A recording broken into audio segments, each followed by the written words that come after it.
आज होणार आहेत खूप हाल, कारण की मी आलोय शेतात ट्रॅक्टर घेऊन. हे बघा इकडे आहे ना, मी ट्रॅक्टर उभा करून दिला. फक्त एवढंच काम केलं आणि अजून तर इथपर्यंत बाकी करायचं. आणि खरं सांगू का, एवढ्याच कामामध्ये ना मला खूप कंटाळा यायला लागला. मी ना आता मस्त ट्रॅक्टर उभं करून दिलं आणि इथं मस्त ट्रॅक्टरच्या सावलीखाली बसलो होतो. हे जे नांगरेचे कुशे आहेत यांना ना थोडं पुढं सरकवायचंय, कारण की ना हे मध्ये जमिनीमध्ये जास्ती जात नाही. मी आता ना थोडासा कुसा पुढं केला आणि माझ्या हाताचा हाल बघा.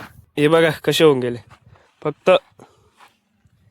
फक्त आहे ना हाच कुसा थोडासा पुढं करायचा होता, तेवढ्यातच बघा किती हाल कंद होऊन गेले. आपल्यासोबत आहे ना शाईल पण आला होता, पण शाईल आहे ना थोडस 5-10 मिनिटं ट्रॅक्टरवर बसला आणि लगेच तिकडे झाडाखाली पळून गेला, कारण की त्याला पण कळायला लावून गेलं ट्रॅक्टरवर बसणं सोपं नाही.